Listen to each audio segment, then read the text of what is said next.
Kun sagalee bilisummaa Oromootiin.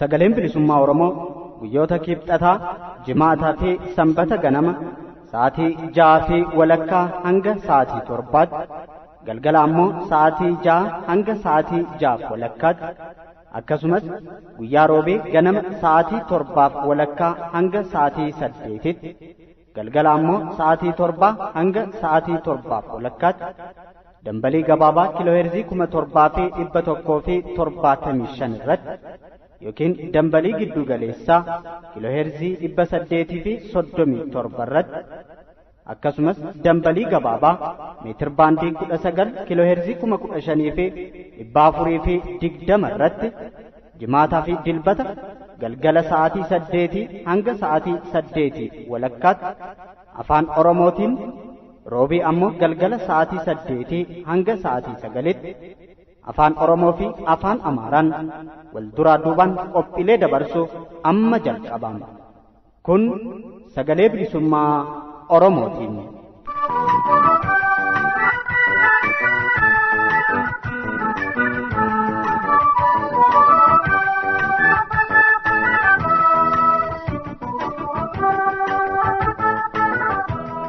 Ashamaa akkam jirtu dhaggeeffattoota keenya kabajamoo fi jaallatamoo, nageenyi keenya kabajaa fi ulfinaa qilleensarraan bakka jirtan maratti sinaa dhaqqabu isiniin jecha sagalee bilisummaa Oromoo sagantaa afaan Oromoo irraa keessummeessituun keessan har'aan ayyaantu bulchaati.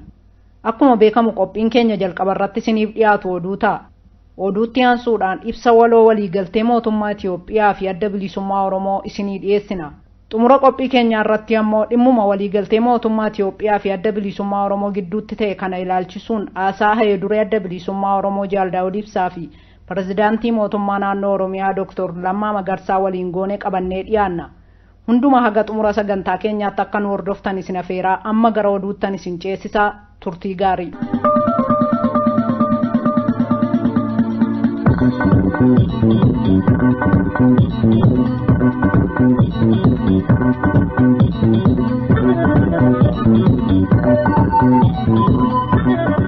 Harka fuunee ashamaa irra deebi'uudhaan akkam jirtu dhaggeeffattoota keenya kabajamoof jaallatamoo, oduu yeroo kanaa qabannee dhiyaanneerraa oduu waliin an Ibsaa Gaaddisaati.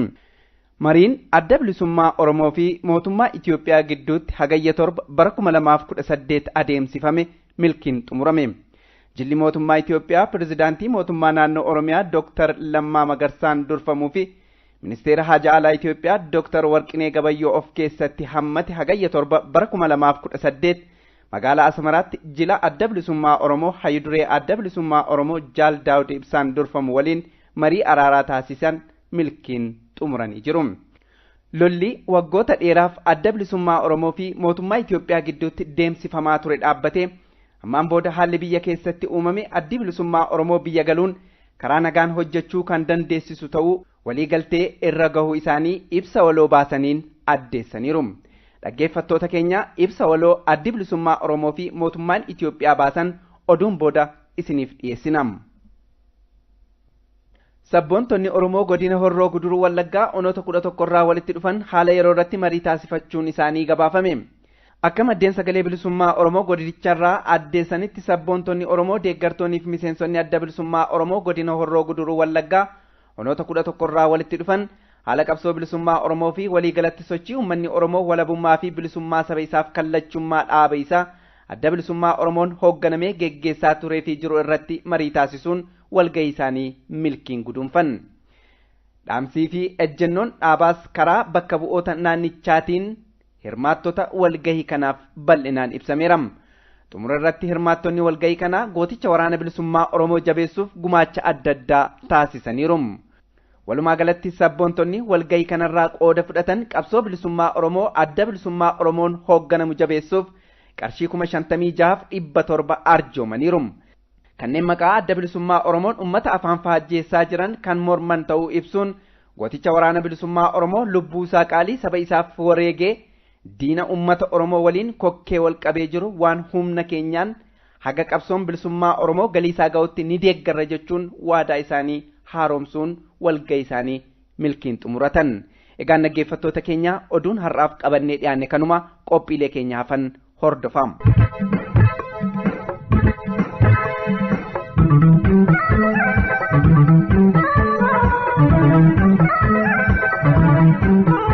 Dhaggeeffattoota keenya kan caqasaa jirtan sagalee bilisummaa Oromoo sagantaa afaan Oromoo irraa qophiin keenya oduu isin dhageessisuun eegale ammallee akkuma itti fufeetti jira. Amma ibsa waloo waliigaltee mootummaa Itiyoophiyaa fi adda bilisummaa Oromoo isinii dhiyeessinaa hordofaa.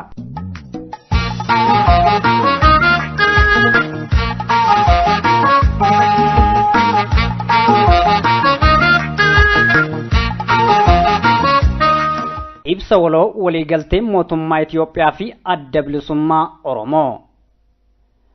Jila mootummaa Itiyoophiyaa pirezidaantiin naannoo Oromiyaa Dr. Lammaa Magarsaan durfamuu fi Ministeerri Hajaa Alaa Itiyoophiyaa Dr. Warqinee Gabayyoo keessatti argamu.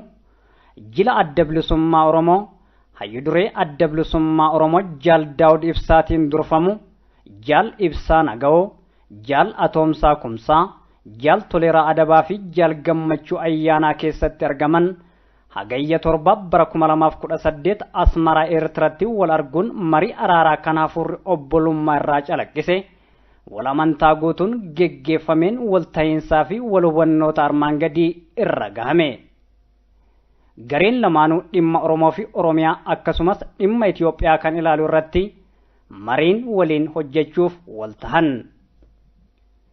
Lolli waggoota dheeraaf adda bilisummaa Oromoo fi mootummaa Itiyoophiyaa jidduu ture dhaabbate armaan booda haalli Itiyoophiyaa keessatti uumame addi bilisummaa Oromoo biyya keessatti ifatti hojjechuu kan dandeessu ta'uu hubatame qabsoo isaa karaa nagaa akka itti fufu walii galame. Dhumarratti dhimmoota irratti walii galaman hojii irra oolchaa kanneen qormaataa fi yeroo gaafatan dhawaataan fixachuuf koreen itti fufee xumura itti godhu shaffisaan akka dhaabbatu wal tahan.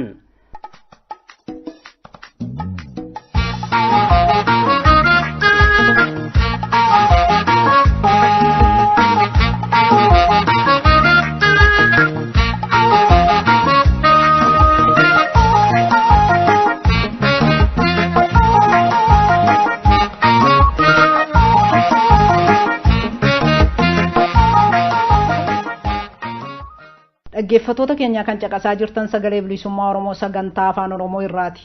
Amma qophii keenya xumuraa irra geenyee jirra. Innis dhimma waliigaltee mootummaa Itiyoophiyaa fi adda bilisummaa Oromoo gidduutti ta'e kana ilaalchisuun haasaa hayyu duree adda bilisummaa Oromoo Jaal Daawud Ibsaa fi pirezidaantii mootummaa naannoo Oromiyaa Dr. Lammaa Magarsaa waliin goone qabannee dhiyaannee jirra. Kunooti.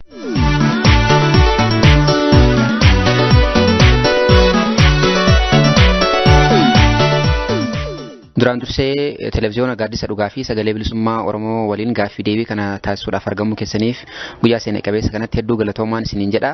Mee har'a mariin araaraa jila adda bilisummaa Oromootii fi jila mootummaa Itiyoophiyaa gidduutti taasifamee jira. Kanarraa maal nuun jettan?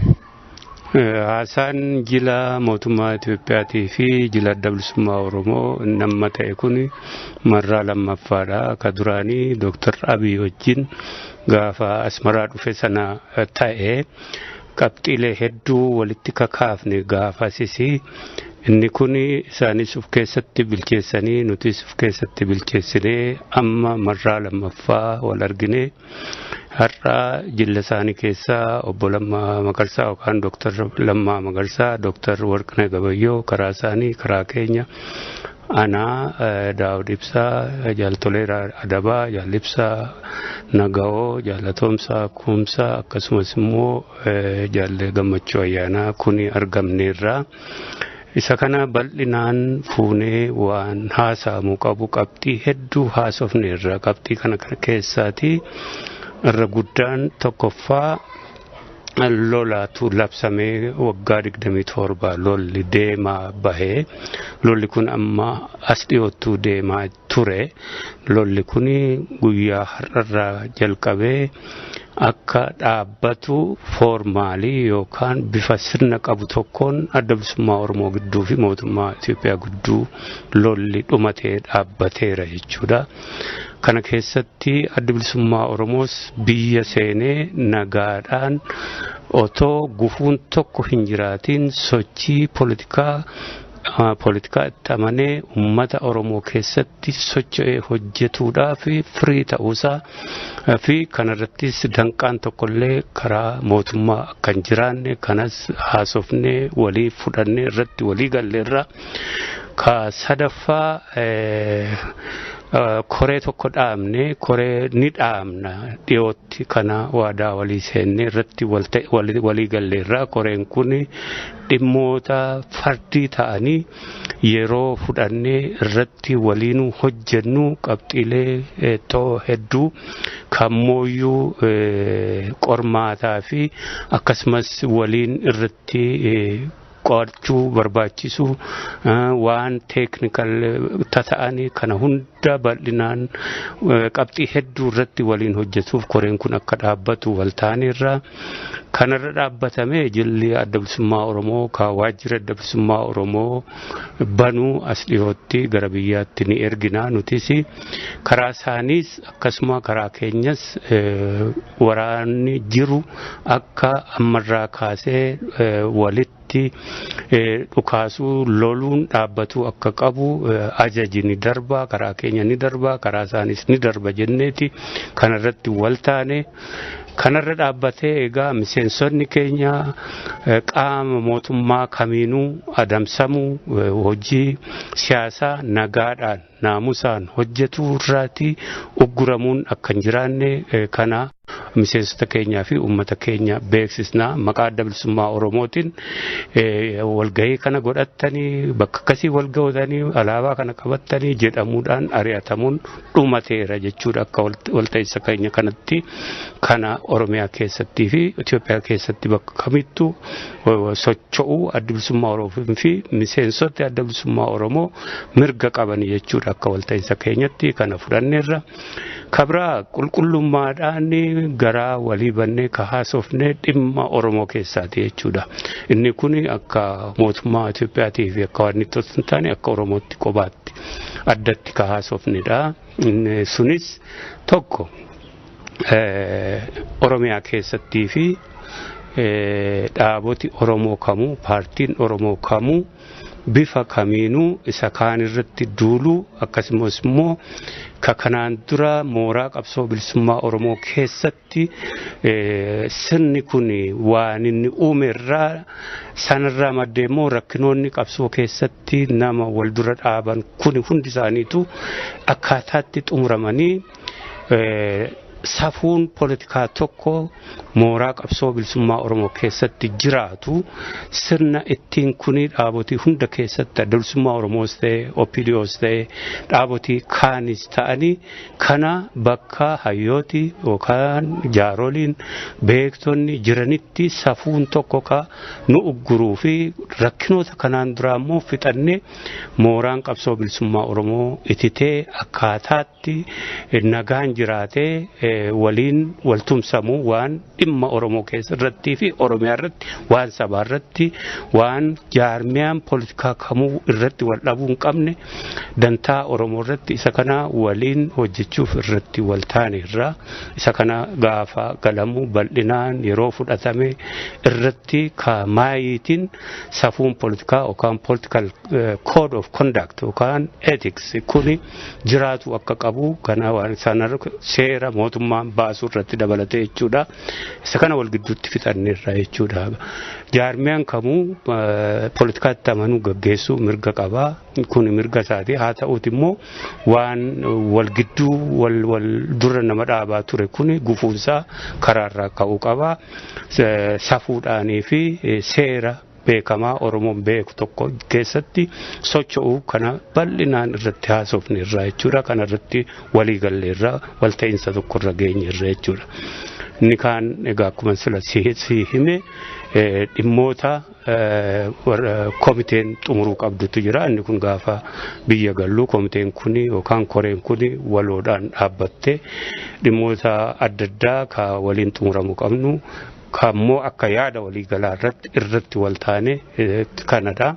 Kan ka nageenya Oromiyaa keessaati jechuudha ka kaafne. Nageenya Oromiyaa keessaa kuni hunda keenyaaf yaachisaa akka ta'ee fi walitti bu'insi hedduun karaa adda addaatti Oromiyaa irratti qiyaafatee akka jiru kana ka kaafne irraa isa kanas waliin furmaatatti godhu Oromoon ollaasaa wajjin akkaataatti jiraatu ni beeka, safuu qaba. Ollaaleen keenyas kana hubatanii yoo waa walitti garaagarummaa yookaan waan wal gaafatan yoo jiraate bifa naamusa qabuu fi sirna qabu tokkoon akkaataatti gaafatanii fi nutis gaafannu tokko kana ummata keenya barsiisu warra ollaa keenya illee barsiisu ka jedhudha. Ummati Oromoo ummata kamirrattuu qiyaafatee hin jiru akka bilisummaa Oromoo beekutti ummata kamiifuu kabajaa guddaa qabnaa. Kana umrii qabsoo keenyaa waggaa 40-50 keessatti ummatoota hedduutiif agarsiisni irraa waliinis qabsoo goone irraa haa ta'uuti as dhiyoo kana ollaalee Oromoo fi Oromoo gidduu walitti bubu'insi babaayatuun inni kuni ka Oromoonis hin barbaanne ka adda bilisummaa Oromoos hin barbaanne Oromoonii fi jaarmeeleen poolitikaa hundiyyuu kan hin barbaannedha. Isa kana ummata kaaniifis hubachiisuudhaan Oromoo irraati akkatti lolootni hanqifaman tuttuqne irraa kana keessatti Oromoonii fi jaarmeeleen Oromoo dirqama isaanii ka irraa eegamu ni bahatu. Kanas waliin irratti akka hojjennu haasofne irraa isa kana gaa walumaa gala yoo idileedhaan goolomne waan irratti kakaafne haasofne kun jechuudha. Yaada nuuf laattaniif maqaa dhaggeeffattoota sagalee bilisummaa Oromootiin akkasumas daawwattoota televezyiyoona Gaaddisa Dhugaatiin hedduu galatoomaa isin jedha. Fayyaa ta'a. Galatoomaa isinis warri Gaaddisa Dhugaa fayyaa dhugaa galata guddaa qabdanii jechuudha.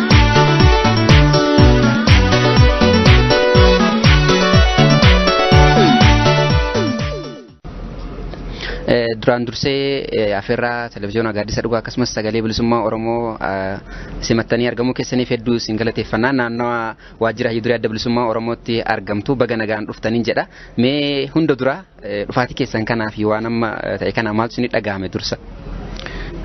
Duraan dursa isa jalqabaaf miidiyaa keessan irratti na affeeruu keessaniif galatoomaan isiniin jedha.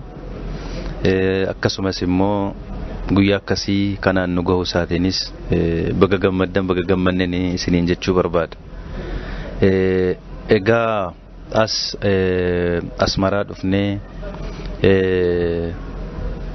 marii hooggantoota adda bilisummaa Oromoo waliin obbo Daawud Ibsaa fi warra isaan waliin jiran waliin kan marii gaggeessuudhaaf kan dhufne.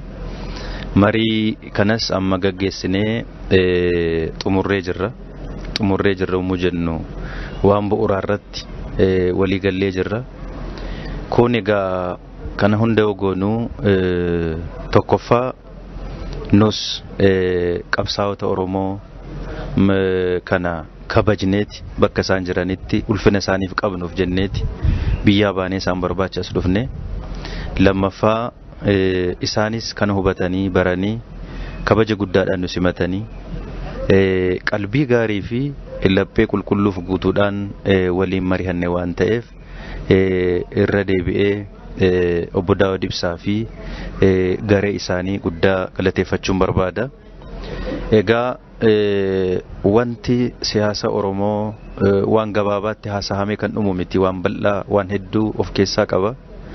Haa ta'uuti garuu qabsoon saba kanatti nafne, haa ta'uuti immoo garuu sababa garagaraan qabsoon saba Oromoo gufatee qabsoon saba Oromoo gamaaf gamana ilaaleeti wareegamuun aarsaa ta'uun gatii kaffaluun hin hafne. Garuu immoo gamaaf gamana faca'uu isaatiin immoo waa baay'eedhaaf nu saaxilee jira hanga har'aatti. Kana seenaa haa goonu. Siyaasni Oromoof Oromoo gidduutti miti, akkuma biyyaattu akka Itoophiyaattu nama balleessuun summii ta'ee nama nyaachuun dhaabbachuutu irra jiraata. Kun seenaa ta'ee hafuutu irra jiraata. kun immoo kan inni seenaa ta'uu danda'u boreetoo hin ta'in har'a yeroo nuyi jirrutti fi yeroo nuyi hojjechuu dandeenyutti jennee ammamuu garaagarummaa haa qabaannu hamma saba Oromoodhaaf hojjennetti waan baay'ee waliin hojjechuu akka dandeenyu waan amannuuf dhimma kanarratti qalbiidhaan yeroo fudhannee waliin mari'annee waan gurguddaa irratti walii gallee jirra. Wantoota nu hafan immoo deemsa keessatti hojii waliin hojjennu keessatti ilaallee roga rogaan karaa qabsiisaa akka deemnu abdii waan qabnuuf sanarratti walii gallee jirra. Kanaaf waliigaltee keenya keessaa inni guddaan addi bilisummaa Oromoo biyya galee nagaan hojjechuu akka ni danda'u irratti waliigallee jirra. Kun dhaabbilee jaarmiyaalee siyaasaa biyya sana keessatti socho'uudhaaf fedhii qabanii fi biyya alaa turaniif affeerraan akkuma taasifame sanaan alatti miti.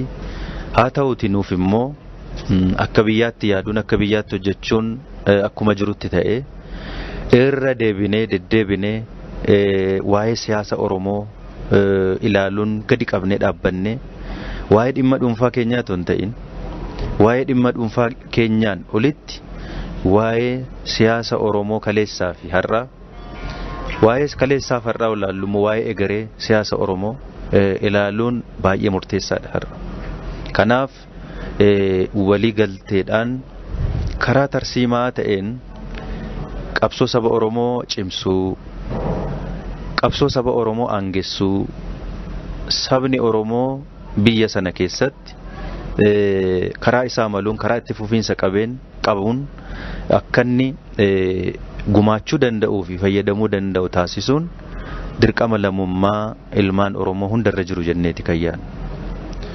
Wanti hunda keenya wal nuun falmisiisne qabsaa'onni Oromoo kamiyyuu Oromoodhaaf badaa yaadu hamaa yaadu jennee yaadu hundi keenyayyuu wanti xixiqqaan wal nu dhabsiisaa ture hoo jiraate karaa nu irra deemnu karaa nu irra fiffilanne galma sana gahuudhaaf yoo ta'e duwwaadha waan ta'eef amma wanti baay'ee karaa baay'eedha waan kaleessaarra waa baay'ee barannee jirra waan kaleessaarra waa baay'ee hubannee jirra ilma namaa tahee takkaa dogoggoruun takkaa balleessuu waama jiru lama balleessuun garuu doofummaadha wallaalummaadha nuti saba kanaaf qabsaa'uu nutti nafne garuu immoo dheebuu saba kanaa hin guunne hundi keenyayyuu maaliif takkaa dogoggorre waan ta'eef ammaan booda karaa dogoggoraa kanarra deemuun nurra jiraata jennee iyyaan jaarmiyaaleen siyaasaa Oromoo dhugumaan saba Oromoodhaaf qabsoofna yoo taane warri nuyi walii gallee dhimma qabsoo saba Oromoo irratti walii gallee hanga hojjetenitti Oromoo tokkoomsuu hin dandeenye. Hanga Oromoon biyya sana keessatti hin tokkoominitti tokkoon tahinitti immoo faayidaan saba Oromoo biyya sana keessatti eegamuu hin danda'amu hangamuu yoo hawwine. Kun nu galee hojjechuun barbaachisaadha waan ta'eef kanarratti qalbii gaariidhaan har'a walii gallee jirra. Hundi keenya immoo sanarratti gammannee jirra.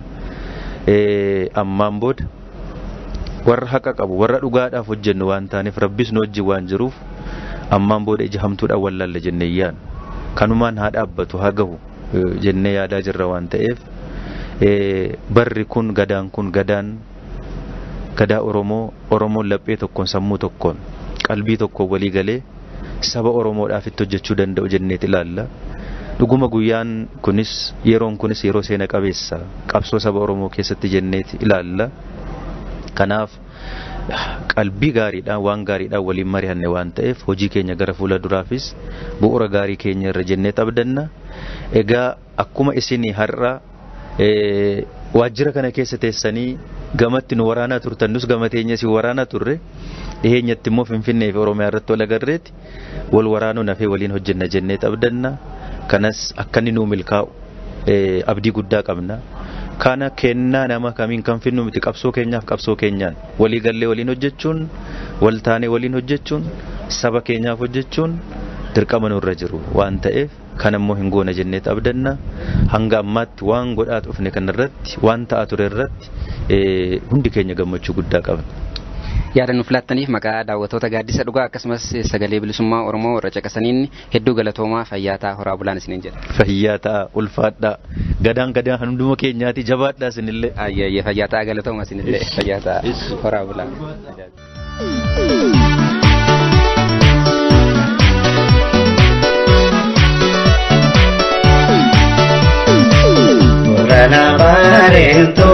yalman oromticha nakotenya iko tokkummaa qoricha hawaasni wal ta'ee gamtaan lafa ka'ee maraa muraan rakkoo jalaalee tokkummaa oromoon tokkummaa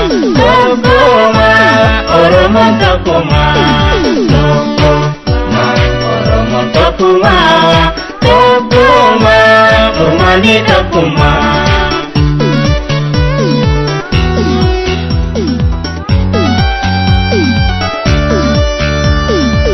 Kutafi naannoodhaan wal kakkatuu dhiifne oromummaa qofaan harka wal qabanne gantaa teenyarratti tumsa gammadaalu nurraan turuu guyyaa rakkootti hiikannu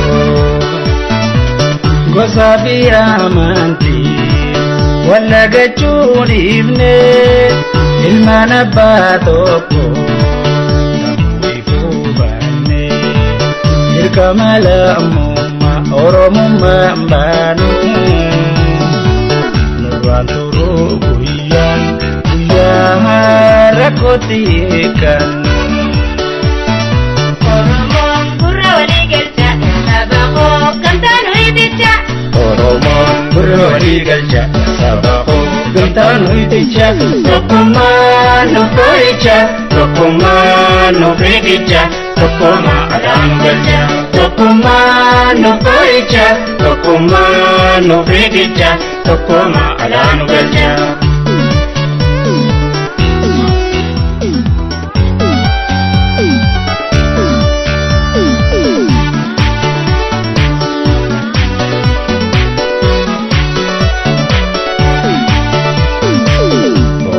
Barento yalman oromticha nakotenya iko tokkummaa qoricha hawaasni wal ta'ee gamtaan lafa ka'ee maraa muraan rakkoo jalaalee tokkummaa oromoon tokkummaa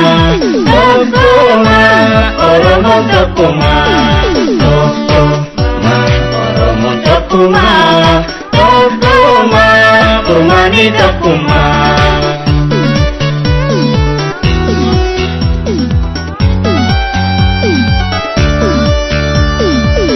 Eshiyaa Awurooppaa Ameerikaan keessa tokkummaa furmaataan biyya nu dachaasa. Alaa fi keessanis tokkummaa cimsannu nurraan turuu guyyaa rakkootti hiikannu. Ayman dubaraa dargaggeessa martii riccaataa fi guddaa hadiraa dubartii roga jiruun na'amu dirqama raawwannu.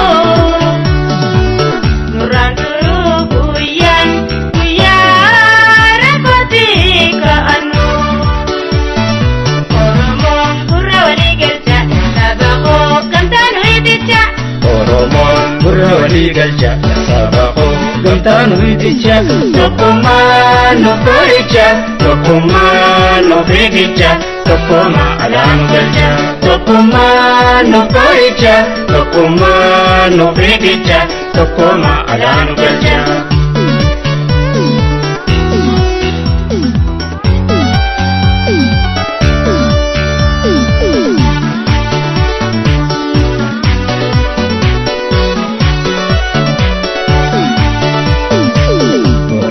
Barento yalman oromticha nakotenya iko tokkummaa qoricha hawaasni wal ta'ee gamtaan lafa ka'ee maraa muraan rakkoo jalaalee tokkummaa oromoon tokkummaa oromoon tokkummaa.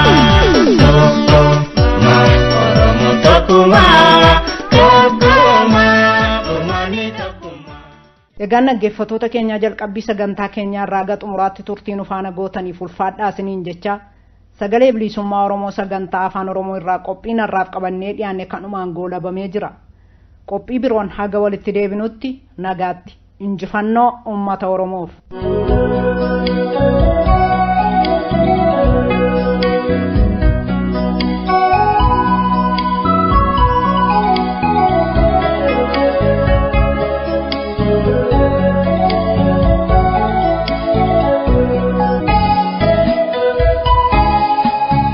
ይህ የኦሮሞ ነጻነት ድምጽ ነው።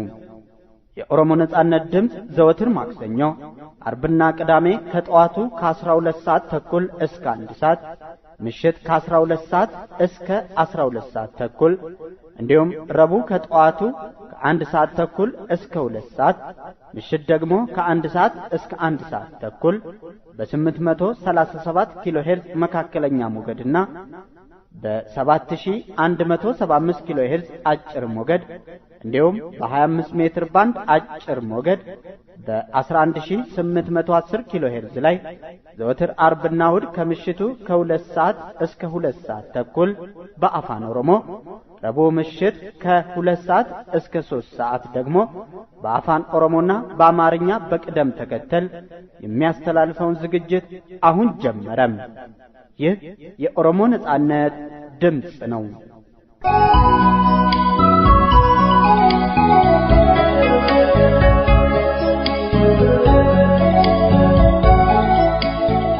የከበረ ሰላምታችን በያላችሁበት ይድረሳችሁ። የተከበራችሁ አድማጮቻችን እንደምን ከረማችሁ? ከኦሮሞ ነጻነት ድምጽ የዕለቱን ፕሮግራም እንደሚከተለው አስተዋውቃችኋለሁ። ፕሮግራሙን በማስተዋወቅ አብሬያችሁ የምቆየው እኔ ሊበንገዳ ነኝ። ቀዳሚው ዜና ይሆናል። ዜናን ተከትሎ የኢትዮጵያ መንግስትና የኦሮሞ ነጻነት ግንባር ስምምነት በተመለከተ የተሰጠ የጋራ መግለጫ ይቀርብላችኋል። በመጨረሻም በቲፒኤልኤፍ ኢፒአርዲኤፍ መንግስት በተለያዩ እስር ቤቶችና የማሰቃያ ቦታዎች በተለይም ቂሊንጦ የጅምላ ግድያ ቆስሎ ከተረፈው ወጣት ተመስገን ጸጋዬ ጋር የኦሮሞ ነጻነት ድምጽ የአማርኛ ዝግጅት ክፍል ያደረገውን ቆይታ ወደ እናንተ እናደርሳለን። እስከ ፕሮግራማችን ፍጻሜ ከኛ ጋር ሁኑ እያልን አሁን ወደ ዜና እናልፋለን።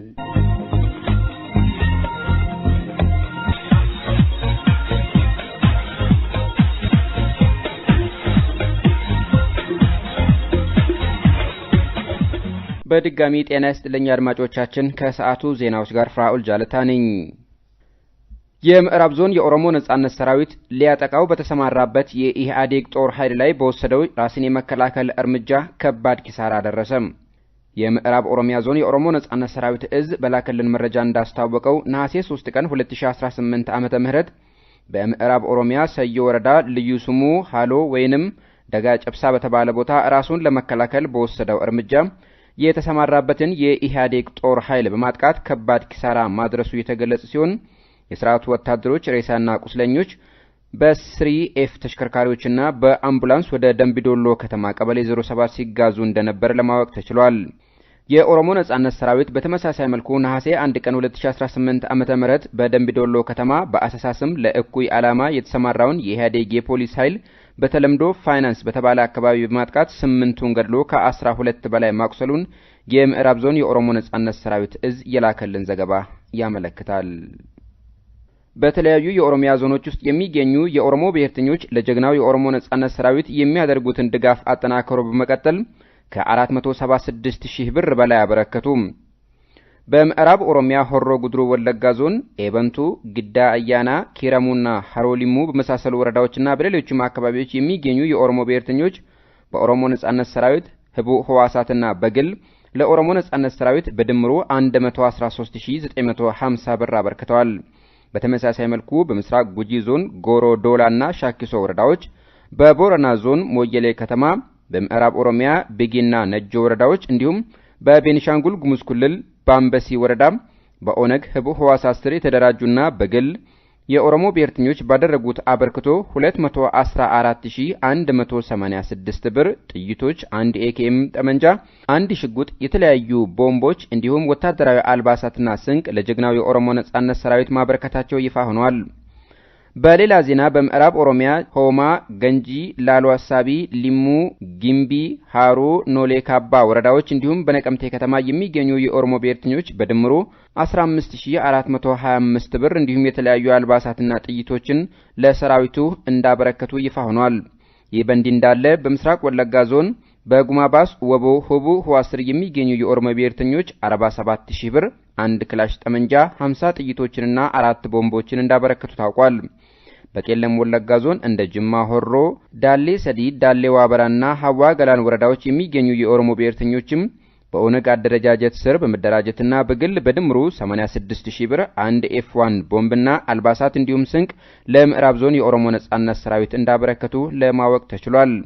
በአጠቃላይ በተለያዩ የኦሮሚያ ዞኖች የሚገኙ የኦሮሞ ብሔርተኞች በኦነግ ለሚመራው የኦሮሞ ህዝብ የነጻነት ትግል ማጠናከሪያ 476561 ብር ተሉን።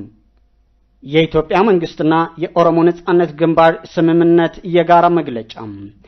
በኦሮሚያ ክልላዊ መንግስት ፕሬዝዳንት ዶክተር ለማ መገርሳ የሚመራውና የኢትዮጵያ የውጭ ጉዳይ ሚኒስቴር ዶክተር ወርቅነህ ገበየሁ የሚገኙበት የልዑካን ቡድን በኦሮሞ ነጻነት ግንባር ሊቀመንበር አቶ ዳውድ ኢብሳ ከሚመራውና አቶ ኢብሳ ነገዎ፣ አቶ አቶምሳ ኩምሳ፣ አቶ ቶሌራ አደባና አቶ ገመቹ አያና የሚገኙበት የልዑካን ቡድን ነሐሴ 7 ቀን 2018 ዓ.ም በአስመራ ኤርትራ በመገናኘት ወንድማዊ መንፈስ በተንጸባረቀበትና በሙሉ መተማመን በተካሄደ የእርቅ ውይይት ከዚህ በታች ያሉ ስምምነቶችና መግባባቶች ላይ ተደርሷል።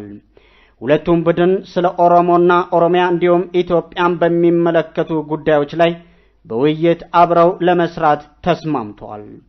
ለረጅም ዓመታት በኦሮሞ ነጻነት ግንባርና በኢትዮጵያ መንግስት መካከል የነበረው ጦርነት ተገቶም ካሁን በኋላ በኢትዮጵያ ውስጥ የተፈጠረው ሁኔታ የኦሮሞ ነጻነት ግንባር በሀገር ውስጥ በግልጽ ሊሰራ የሚያስችለው መሆኑ ከግንዛቤ ገብቶ ትግሉን በሰላማዊ መንገድ እንዲቀጥል ከስምምነት ተደርሷል።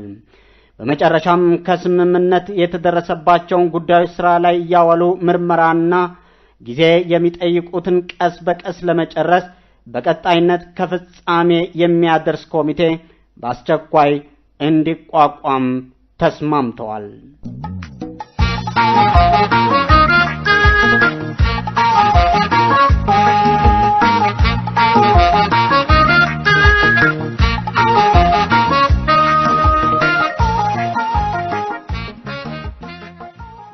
አድማጮቻችን ፕሮግራማችን አሁንም እንደቀጠለ ነው። በማስከተል በቲፒኤልኤፍ ኢፒአርዲኤፍ መንግስት በተለያዩ እስር ቤቶችና የማሰቃያ ቦታዎች በተለይም በቂሊንጦ የጅምላ ግድያ ቆስሎ ከተረፈው ወጣት ተመስገን ጸጋይ ጋር የኦሮሞ ነጻነት ድምጽ የአማርኛ ዝግጅት ክፍል ያደረገውን ቆይታ ክፍል አንዱን እነሆ እንደሚከተለው እናቀርብላችኋለን። ተከታተሉን።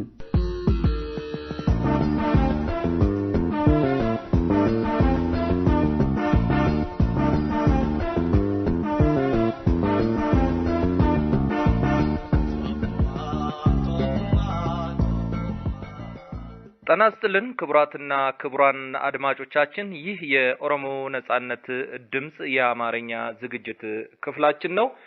በድጋሚ ሰላምታችን በእያላችሁበት ይድረሳችሁ እንላለን። ክቡራትና ክቡራን አድማጮቻችን፣ በዚሁ ባሳለፍነው ሳምንት ከኦሮምኛ ዝግጅት ክፍላችን ጋር አንድ ወጣት ቆይታ አድርጎ ነበር። ይህ ወጣት ተመስገን ጸጋዬ ይባላል። ወጣት ተመስገን ጸጋዬ ለበርካታ አመታት በቲፒኤልኤፍ ኢፒአርዲኤፍ መንግስት ደህንነቶች ተይዞ በተለያዩ ማሰቃያ ቦታዎች ከባድ ስቃይ የደረሰበት የኦሮሞ ወጣት ነው። ዛሬ ደግሞ ወጣት ተመስገን ጸጋዬ ከአማርኛ ዝግጅት ክፍላችን ጋር ቆይታ ለማድረግ በመስመር ላይ ተገኝቷል። ፍንፍኔ ኦሮሚያ ይገኛል። ወጣት ተመስገን ጸጋዬ በአድማጮቻችን ስም እጅግ አርጌ አመሰግናለሁ። ከኦሮሞ ነጻነት ድምጽ የአማርኛ ዝግጅት ክፍላችን ጋር ቆይታ ለማድረግ ስለተገኘ በድጋሜ በአድማጮቻችን ስም እጅግ አድርጌ አመሰግናለሁ። እንግዲህ ቀደም ብዬ እንዳስተዋወቅኩት አንተ ከባድ የማሰቃየት ወንጀል በቲፒኤልኤፍ ኢፒአርዲኤፍ መንግስት ከተፈጸመባቸው የኦሮሞ ወጣቶች አንዱ ነህ። እናም በአፋን ኦሮሞ ዝግጅት ክፍላችን ጋር ቆይታ አድርገሃል ባሳለፍነው ሳምንት። እንደውም ደግሞ ከጋዲሳ ዱጋ ወይም ኦኤንኤን ቲቪ ጋር ባደረከው ቆይታም ይህንኑ የማሰቃየት ድርጊት እንዴት እንደተፈጸመብህ ለአድማጭ ተመልካቾቻችን ገልጸ ነበር። አፋን ኦሮሞ ለማይችሉ አድማጮቻችን ደግሞ ዛሬ ከኛ ጋር ቆይታ እንድታደርግ ነው የጋበዝን። አሁንም በድጋሜ ያመሰገንኩ። እስቲ በዚህ በቲፒኤልኤፍ ኢፒአርዲኤፍ መንግስት ምንድነው የደረሰብህ ስቃይና መከራ? ይሄንን ለአድማጮቻችን ግለጽልን። አመሰግናለሁ። ብዙ ለማውራትም ከዚህ በፊት በአፋን ኦሮሞ እንደተናገርኩት ለማውራትም ለመግለጽም በጣም የሚከብድ ከሰው ለሰው እጅ የማይደረግ ስቃይ ነው ያደረጉኝ በጣም አስቸጋሪ ፈተና ውስጥ ነው የነበርኩት። ያው 2015 የነሱ እጅ እንደገባው በምንም ሳላቅ ምንም ሳይሰራ ምንም ሳያጠፋ ኦሮሞ ለመሆን ብቻና ትክክለኛ ለህዝብ ስላሰብኩት ብቻ ምንም ነገር ሳያደርግ ምንም ነገር ሳያደርግ ቅዳሜ ለታረው በዛን ቀን አስታውሳለሁ። ቀኑ 2015 ጠዋት ላይ አፈኑ ምንም ነገር ሳላቅ በተኛውበት ሰዓት 11 ሰዓት ላይ ነው ገብቶ በመሳሪያ በምን ማስቆም በስኖም ራሴን እስከሚበላ ድረስ ነው እዛ አይመጡም። በቃ እነሱን መደብደብ እንደሚጀምሩ ያውቃሉ። ከዛ በኋላ ራሴን ሳትኩ ትንሽ ራሴን አቀር ነበረ። አይኔን አሰሩት፣ እጄን አሰሩት። እጄ ወደ ኋላ አዞሮ ነው ያሰሩት። እግሬም እንደዛ ነው ያሰሩት። ያው በጣም ለመናገር ይከብዳል። ከዛ በኋላ አይኔ ሁሉም ጭፍን እንትን ካራራ ከጨፈኑኝ በኋላ መኪና ውስጥ ነው ያስገቡኝ። የትም ቦታ አላውቅም፣ ምንም አላውቅም። ከብዙ ሳምንታቶች የት እንደወሰዱኝ አላውቅም። አይኔ ሲደበደቡኝ አፌን ላይ ያሰሩኝ ነበር። እጄም በታሰረው ነው፣ እግሬም እንደዛ ሆኖ ምንም ልብስ የለኝም። ልብስና አውልቆ ነው ጫማዬን አውልቆ ነው ሁሉም ነገር። ይሄ ነገር ብዙ ሳምንታቶች ምንም ነገር ታረገ ወደ አንድ ሳምንት ምንም ሳይጠይቁኝ ምንም ነገር እንትን ሳይሉኝ ነው መጥቶ የሚደበድቡኝ። ራሴ እስከሚበላ ድረስ ነው ደብድቦኝ የሚሉ አንድ ሳምንት ይበልጣል ይሁን ይቀዛል ይሁን አላውቅም። ያው ምንም ጠናዝቱ ስለሆንኩ ብቻ ነው እንደዚህ እየደበደቡኝ ነበር ያሳለፉኝ ወደ አንድ ሳምንት። ከዛ በኋላ ወደ 2 ሳምንት ምናምን ደግሞ አንተ ኦነግ ነው የኛ መንግስት ለማፈናቀል ተዘጋጅተህ ዝግጅት አድርገህ እኛ ጋር ውስጥ የገባ አንተ ነው።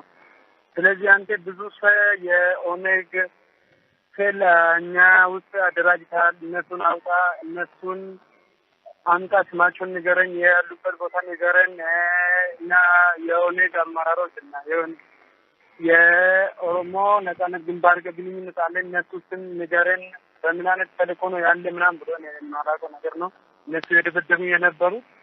ያው የነሱ ድብድብ አካሌ ላይ እስካሁን ድረስ ከ2015 የደበደቡን ጀምሮ ጀበደቡ እስካሁን ጠባሳ ሙሉ በሙሉ አካሌ ላይ አለ። አጥንት መሰበር አለ።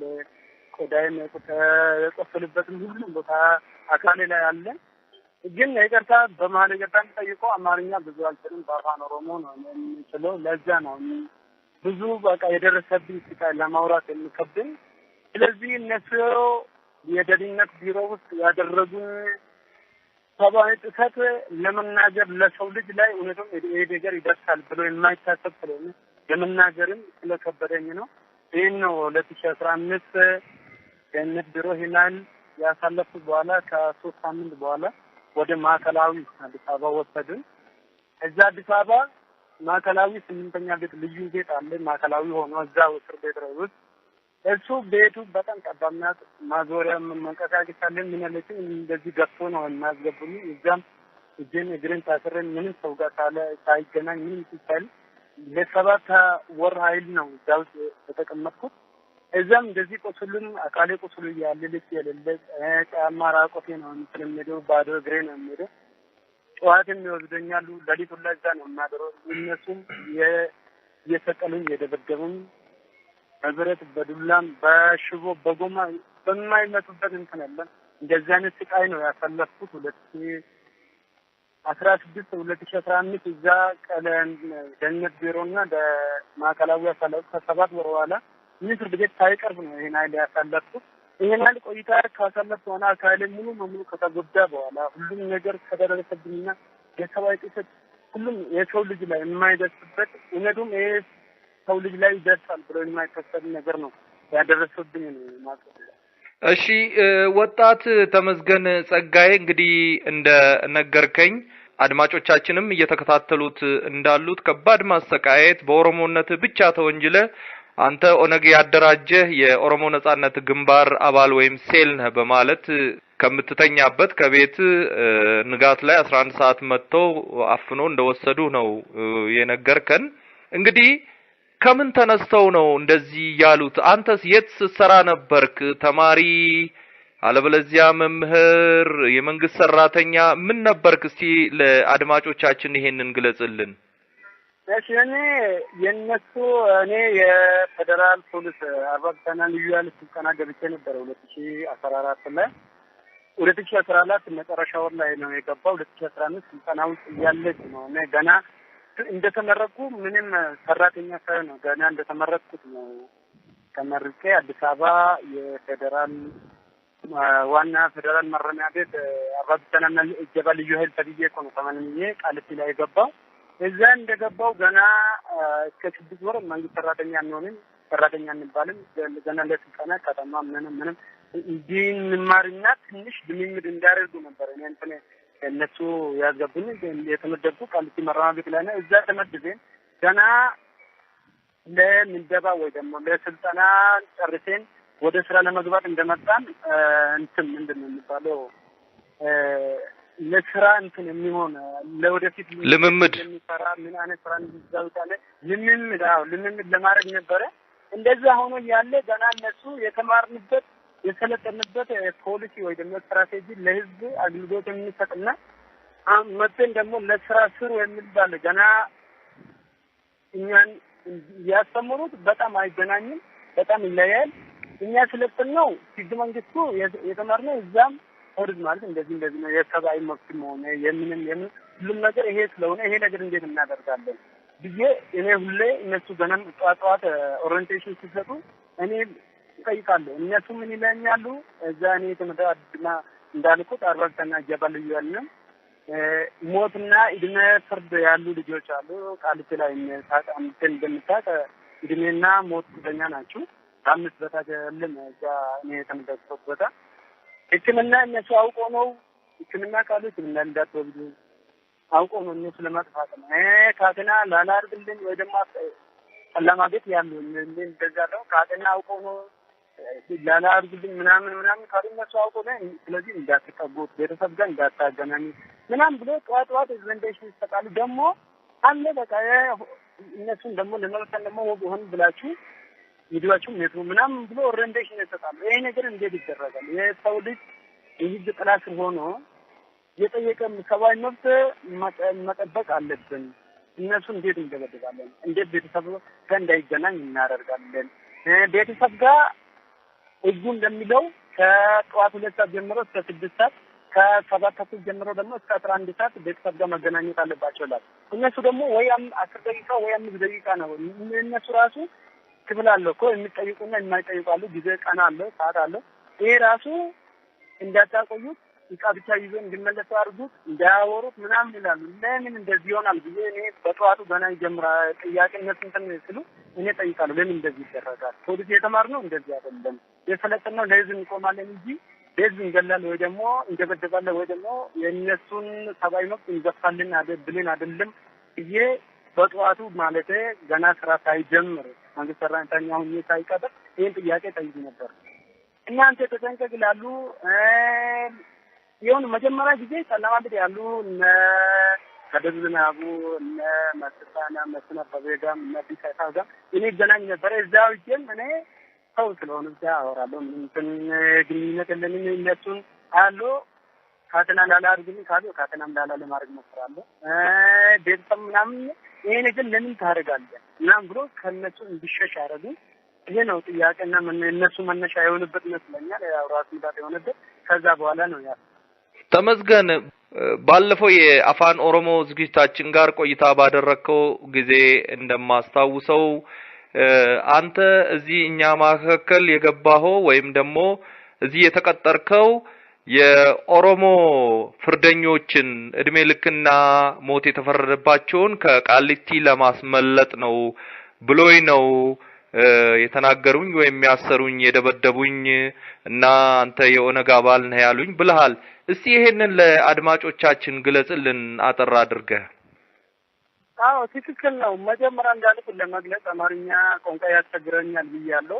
ትክክል ነው። የነሱ መጀመሪያና ማዕከላዊ 7 ወር ሙሉ 8ኛ ቤት ውስጥ ተቀምጬን እዛም በእነት ቢሮ ቦታው የማላውቀው አይኔና እጄን ታስሬ አፌ ውስጥ ሲደበደቡኝ አፌን ታስሬ ራሴ እስከምስትና ካሌ ቆሳስሎ እስካሁን ጠባሳ ያለበት የሆኑበትና የነሱ ምርመራ ይሄ ብቻ ነው። አንተ አሁን ያልከው አንተ እኔ መጀመሪያ ዲግሪ ተማሪ ነበርኩት በአምቦ ዩኒቨርሲቲ ላይ አንተ ይሄን ዲግሪ ይዘህ ታይን ናይል ትምህርት ተመረ እኛ ጋር መጣ ለሰራ ሳይሆን ኦነግ አሰልጥኖ የኦነግ ተም እነሱን ተልእኮ ተቀብለ የኛ ሞትና እድሜ እስረኛ እንዲያመልጡ ለማድረግና እነሱን እንዲጠፉ ከእስር ቤት እንዲያመልጡ ብቻ ነው አንተ የመጣኛ ተልእኮ ይዘህ ሁለተኛ ደግሞ አባሎችም አደራጅቴ ይሄ ነገር ሌላ ነገር እንዲያነሱ እንዲታደርግ ነው እንጂ ለስራ አይደለም። ምናምን ቢሆን ብሎ ነው የሚጠይቀው አይደለም። እኔ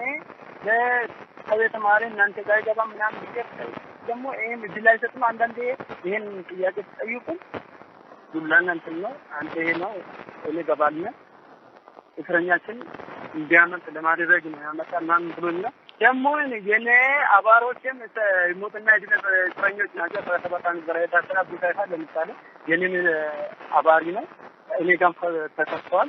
እነሱ ሙሉ በሙሉ እስረኞችም እኔም እየጠየቁ ነበር። ለምን እስረኛ ለማጨናነቅና እኔ ጋር ደምሮ ለመከሰስ የፈለጉ ሰዎችን እኔ ጋር ነው ጨምሮ የከሰሱ ሞትና እድሜ ፍርደኛ ለነሱ በእነሱ ምክንያት ነበር እንትን የተመረመርኩ ነበር። ይሄን አይልኩ ወደ 8 ወር ሙሉ የተደበደብኩና አንድ ቀን ሳርፍ ለልጅና ማታ እየተደበደብኩ እየተገረፍኩ ነው የተሰቀልኩ እየተመረመርኩ ነበር። ይሄ ነው ክሴ ላይም ያሉት እድሜና ሞት ፍርደኞች ያሉ መካከል አብይ ይገኝበታል ማለት። እሺ ወጣት ተመስገን፣ ሌላው እጅግ አስከፊ ስቃይ የደረሰብህ ከማዕከላዊ ከቃሊቲ በላይም በቅሊንጦ እንደሆነ ባለፈው ከኦሮምኛ ዝግጅት ክፍላችን ጋር ባደረከው ቃለ ምልልስ ገልጸህልናል።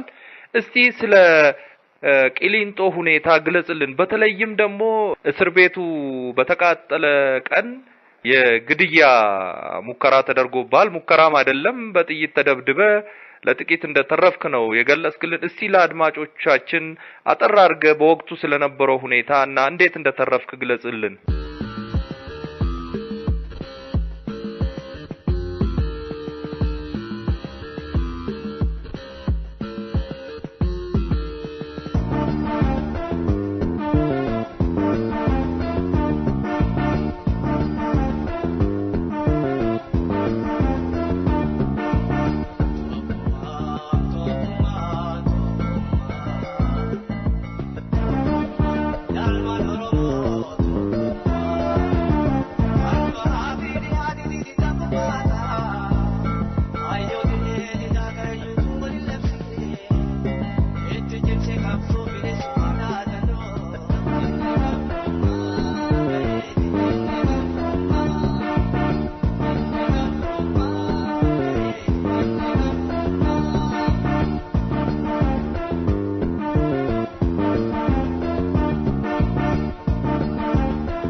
አድማጮች ከወጣት ተመስገን ጸጋዬ ጋር ያደረግነው ቆይታ በዚሁ አላበቃም። ክፍል 2ቱን በሚቀጥለው ፕሮግራማችን ይዘን የምንቀርብ ይሆናል።